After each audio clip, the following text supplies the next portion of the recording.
Penilaian penilaian harian Bahasa Indonesia kelas 10 bab 4 Hikayat. Soal nomor 1. Mengapa rakyat Muar bersorak penuh sukacita? Jawabannya C. Rakyat Muar mendapatkan kabar bahwa Raja Selatan akan mempertunangkan putranya. Soal nomor 2. Pernyataan yang tidak sesuai dengan kutipan hikayat tersebut adalah. Jawabannya D. Ada ratusan ekor kerbau, puluhan ekor kambing, dan ribuan ekor ayam yang disembelih. Soal nomor 3. Nilai kehidupan yang terkandung dalam kutipan hikayat tersebut adalah. Jawabannya B. Sosial. Soal nomor 4. Watak tokoh Raja Selatan dalam kutipan hikayat tersebut adalah. Jawabannya E. Bijaksana. Soal nomor 5. Latar yang digunakan dalam kutipan hikayat tersebut adalah. Jawabannya C. Pelabuhan Galangan pada waktu pasang di malam hari. Soal nomor 6. Kutipan hikayat tersebut membahas. Jawabannya D. Putri Lindung Bulan ingin meninggalkan kerajaan Galangan setelah mendapat perlakuan yang tidak menyenangkan. Soal nomor 7. Konflik dalam kutipan hikayat tersebut adalah. Jawabannya B. Kegundahan hati tokoh Zamrud yang semakin memuncak. Soal nomor 8. Bagaimana Zamrud melampiaskan kegundahan yang semakin memuncak? Jawabannya C. Zamrud membangun sebuah lapangan luas dengan kubah besar di bawah istana. Soal nomor 9. Amanat kutipan hikayat tersebut adalah. Jawabannya B. Suatu peristiwa yang telah terjadi tidak perlu disesali karena pasti sudah menjadi kehendak Tuhan. Soal nomor 10. Pernyataan yang membuktikan bahwa tokoh Dayang Seri Anom mudah curiga terdapat pada nomor. Jawabannya C. Nomor 3. Soal nomor 11. Nilai yang terkandung dalam kutipan hikayat tersebut adalah. Jawabannya E. Pendidikan. Soal nomor 12. Kalimat yang mengandung kata-kata arkais ditunjukkan oleh kalimat nomor. Jawabannya adalah D. 4. Soal nomor 13. Perbedaan kebahasaan kedua kutipan tersebut adalah. Jawabannya D. Kutipan 1 menggunakan kata-kata arkais, kutipan 2 menggunakan bahasa sehari-hari. Soal nomor 14. Kedua kutipan tersebut memiliki persamaan nilai. Jawabannya A. Moral. Soal nomor 15. Gubahan kutipan hikayat tersebut menjadi cerpen yang tepat adalah. Jawabannya C.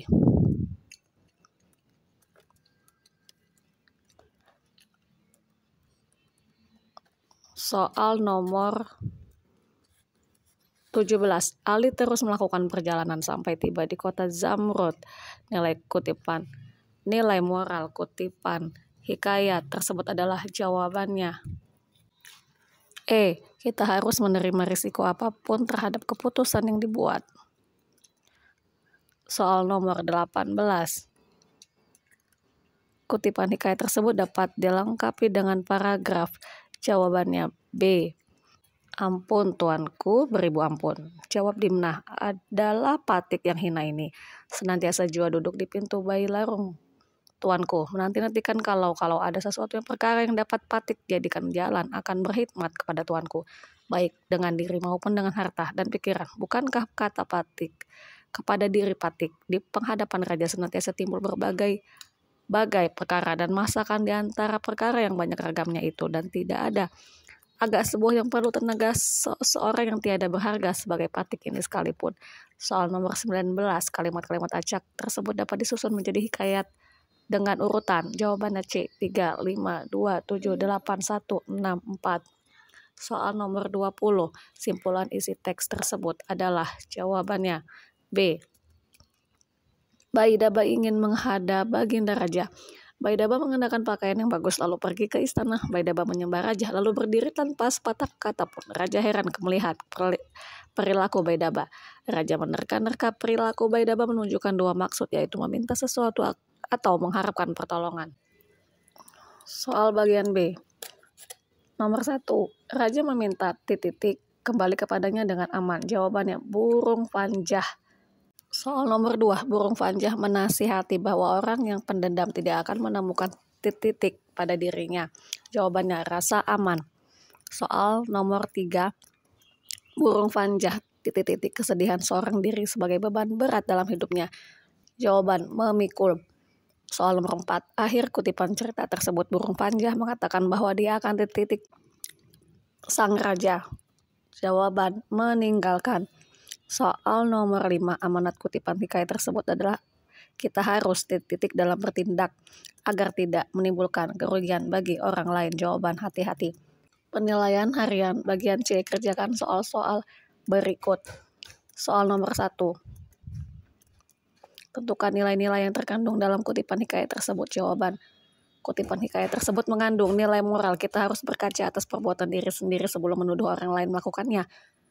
Segala sesuatu yang kita lakukan akan mendapatkan balasan suatu hari nanti. Oleh karena itu kita harus berhati-hati dalam bertindak dan memikirkan risiko yang terjadi. Soal nomor 2, tentukan latar tokoh dan penokohan kutipan hikayat tersebut. Jawaban, latar dalam kutipan hikayat tersebut yaitu latar waktu, tempat, dan suasana.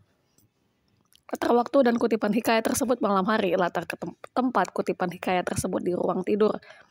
Latar suasana kutipan hikayat tersebut adalah cemas, takut, dan tegang. Sementara itu, tokoh Baginda dalam kutipan tersebut memiliki watak peka. Tokoh Baginda mudah merasa bahwa tindakan yang dilakukannya terhadap bayi Daba tidak sepantasnya seperti itu. Soal nomor 3, tentukan isi kutipan hikayat tersebut. Jawaban, kutipan hikayat tersebut menceritakan tokoh Baginda tidak bisa tidur karena menyesal telah menghukum tokoh bayi Daba. Padahal seorang raja tidak boleh memiliki 4 perkara, yaitu pemarah, kikir, pendusta, dan kasar. Seharusnya tokoh Baginda mendengar dan menimbang-nimbang nasihat tokoh bayi Daba. Soal nomor 4, bandingkan nilai-nilai yang terkandung pada kedua kutipan tersebut. Jawaban, kutipan 1 menceritakan kisah tokoh Sang Jayanantaka yang bertemu ibu dan saudaranya sebelum pergi. Ibu Sang Jayanantaka merestui dan merelakan Sang Jayanantaka menjadi raja. Ibu dan saudaranya juga sangat mengasihi Sang Jayanantaka. Nilai yang terkandung dalam kutipan tersebut adalah nilai moral. Kita harus meminta doa restu kepada orang tua sebelum melakukan sesuatu. Kita harus menyayangi keluarga dengan kondisi apapun. Kutipan 2 menceritakan tokoh bapak yang ikut beribadah dengan terpaksa saat bersama dengan majikannya. Walaupun bapak malas, dia tetap menurut majikannya. Bapak melihat bahwa orang yang rajin beribadah wajahnya akan bercahaya. Nilai yang terkandung dalam kutipan tersebut adalah nilai religi. Kita harus menunaikan kewajiban beribadah dengan ikhlas dan tanpa paksaan. Orang yang rajin beribadah akan terlihat lebih bersih dan bercahaya. Soal nomor 5, ubahlah kutipan hikayat berikut dalam bentuk cerpen. Contoh jawaban. Pada suatu hari, seorang anak bertemu dengan pemulung. Pemulung itu melonjak-lonjak di tengah jalan. "Mengapa Anda melonjak-lonjak di tengah jalan?" tanya anak itu. "Semalam aku mimpi bertemu dengan seorang anak konglomerat. Anak itu memberikan segepok uang. Aku sangat senang dengan mimpi itu," jawab pemulung. "Anda tidak perlu melonjak-lonjak lagi. Aku akan memberikanmu segepok uang," ujar anak itu sambil mengeluarkan amplop dari dalam tasnya. "Alhamdulillah, terima kasih nak. Aku doakan engkau akan menjadi pemimpin besar."